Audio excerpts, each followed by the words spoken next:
You've lived a great life and done well for yourself. But what mark will you leave on the world? How will you inspire future generations? Stan Miller and Katie Beth Hand have helped thousands of people answer exactly those questions. If you've ever wondered, what will be my legacy? You're in the right place. Welcome to the Your Life, Your Legacy podcast. Now, here are your hosts, Stan and Katie Beth.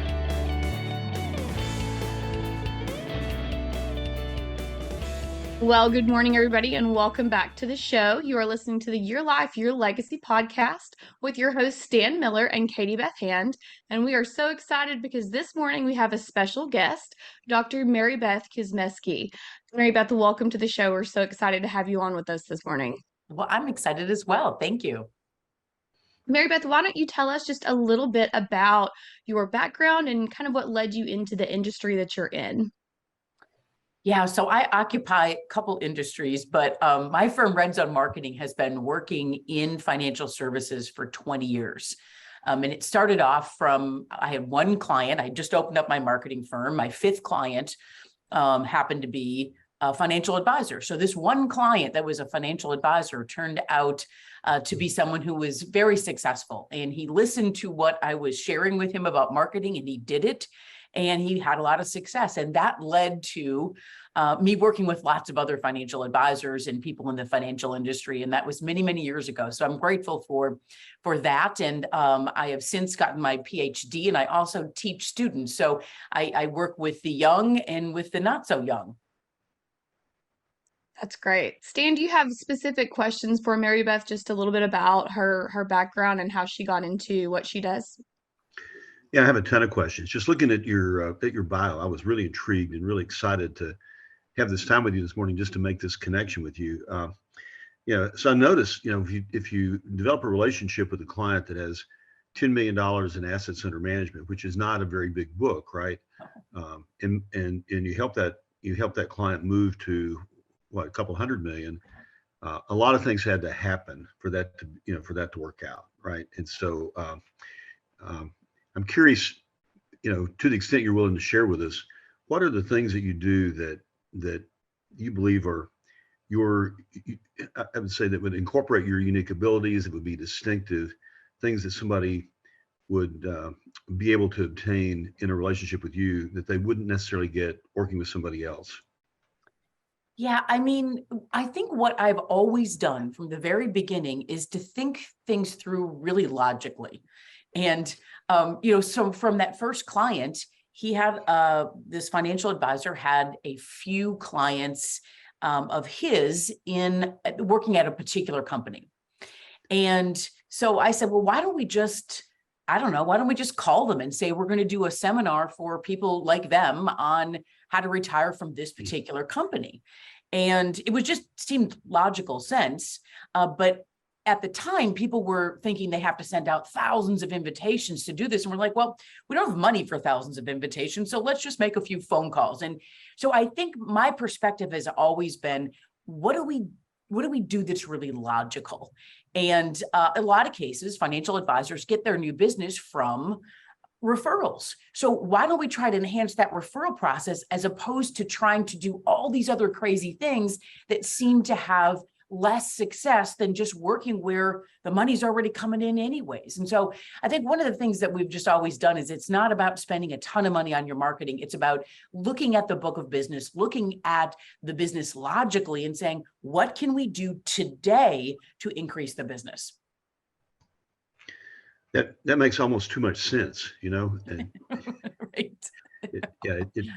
It's there's always that instinct to say, well, let's throw a ton of money at this and let's get this incredibly broad exposure. When the what's that book, Acres of Diamonds, right? You remember that book? That's the secret's right there in your backyard, right? So but you've grown and evolved since then, I guess, and you're doing more different kinds of things. Talk about some of those things.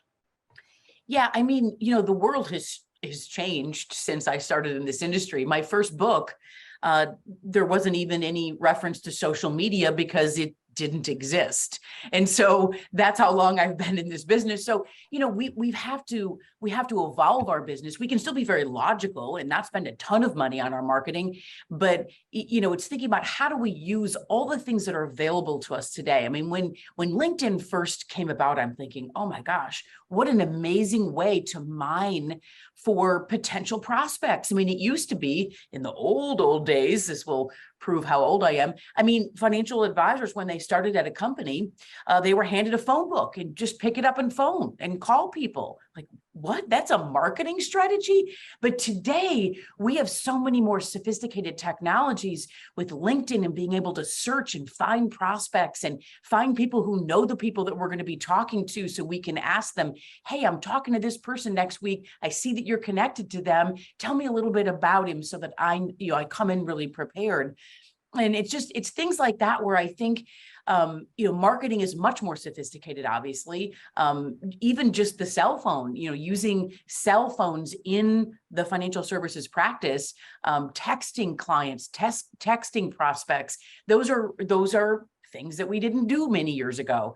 But I think it's continuing to look at where's the easiest path to find more new business as opposed to the most difficult path. Like, I'll give you an example. So we have someone that came to work with us and he's like, I've been spending so much money on my marketing. What are you spending money on? Public relations. He wanted to be on TV, on CNBC and all these other places. And he was. The problem was, just because he was on CNBC didn't mean that he was getting new clients. He needed to do some things to re-promote those, kind of episodes and the places that he was on and where he was appearing. But he was just spending a bunch of money and getting exactly what he thought he wanted, but it wasn't producing the new business. And so sometimes, again, it's just thinking logically about, hey, how do we do this in a smart way? Yes. You've worked with a lot of clients since that first one, I'm sure. I want you to think back over your career of working with financial advisors. I'm sure that some of them have been more successful than others in working with you, right?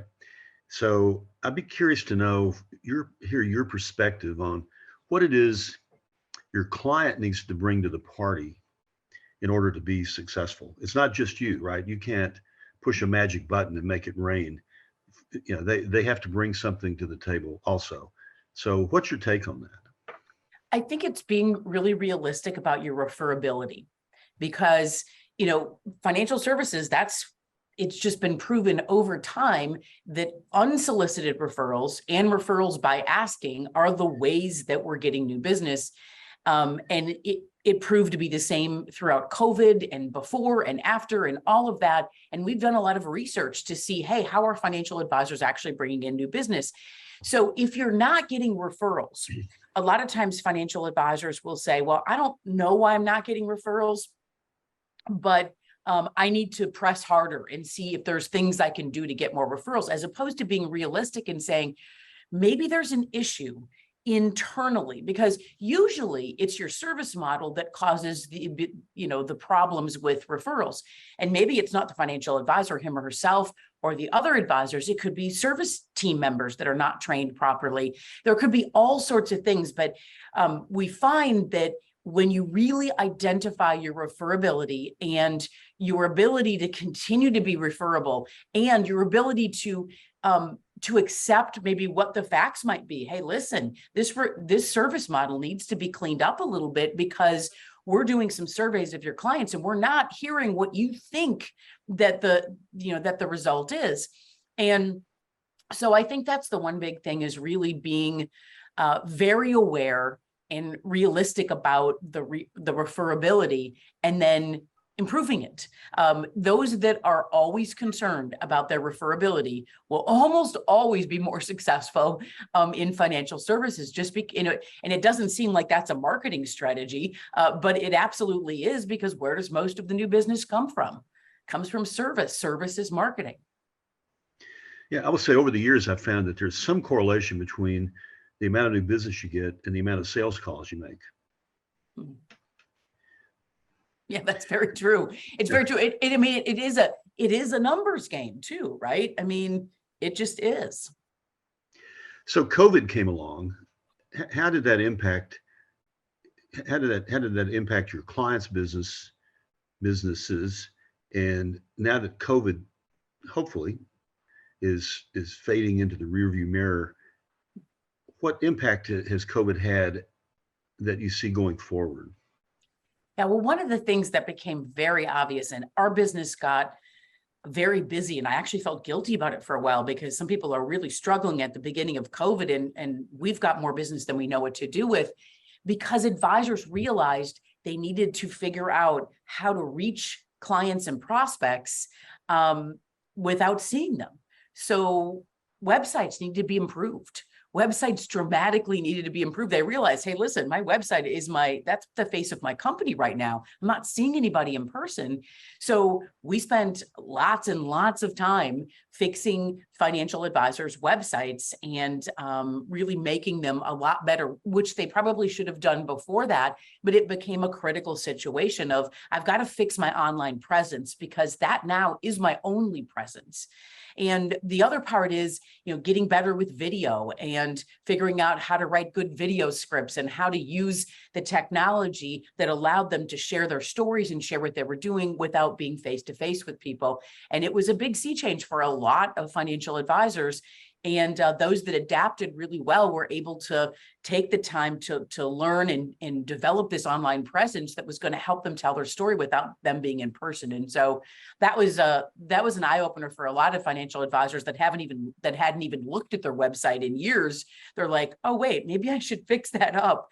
And so it was a good thing for us, but it was also a really good thing for them. So that's part of the coaching you bring to the party.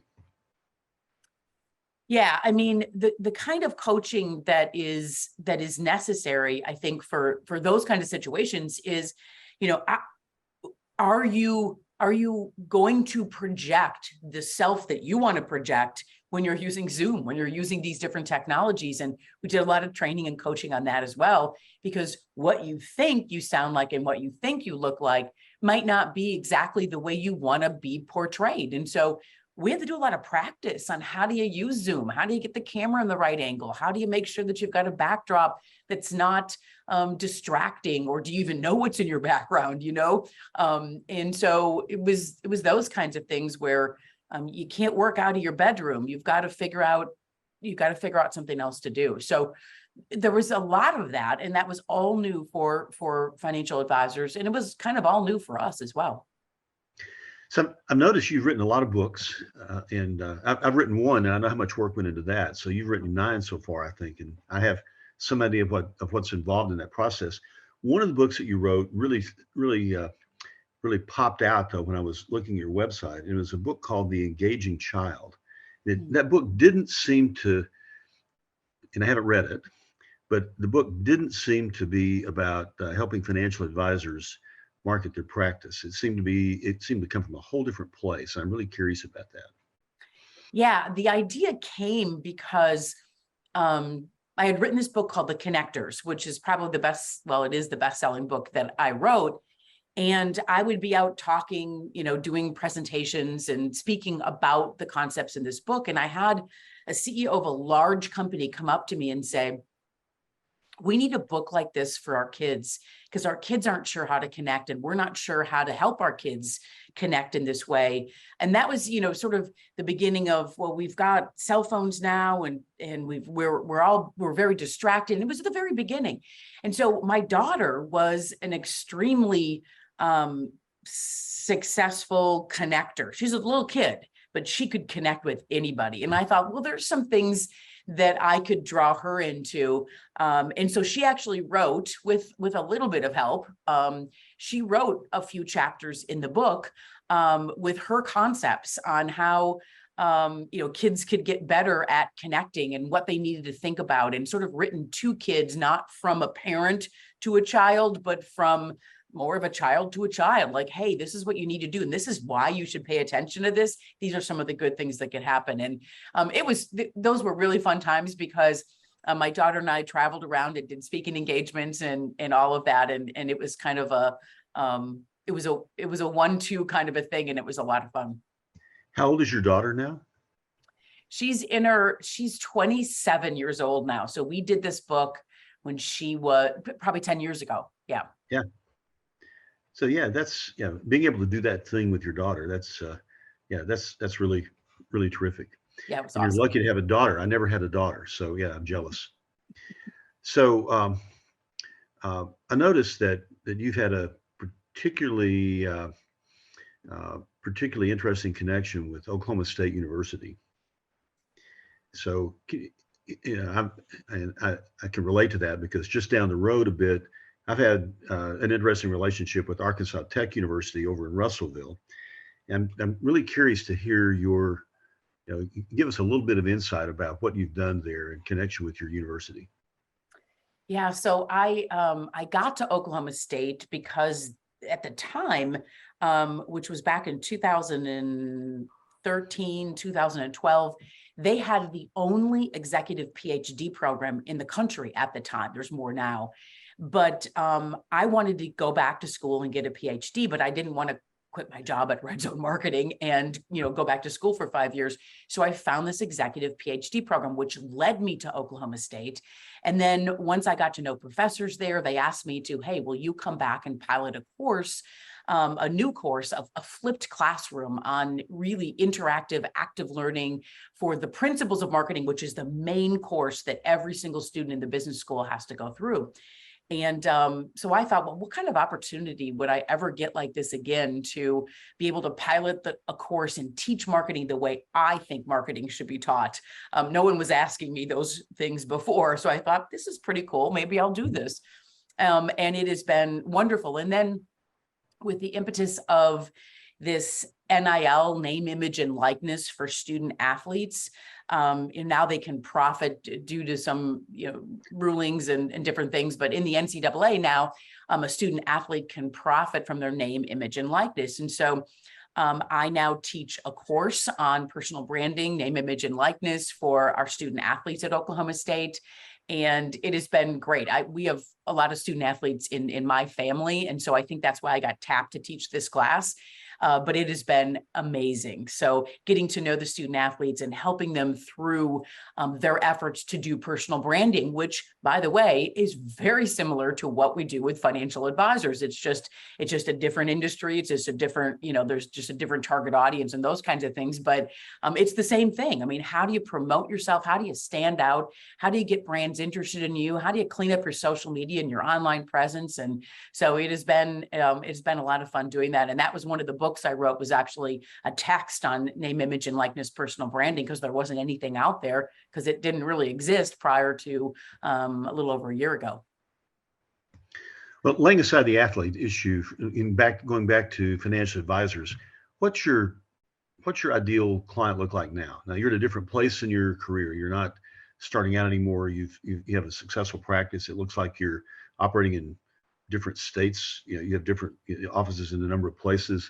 So today, here in 2022, what would be the ideal client you would like to be talking to now? Yeah, our ideal client really hasn't changed that much over the years. We are, some people will say, well, we need to work with people that have $600 million in money under management or something. I mean, that's not our deal.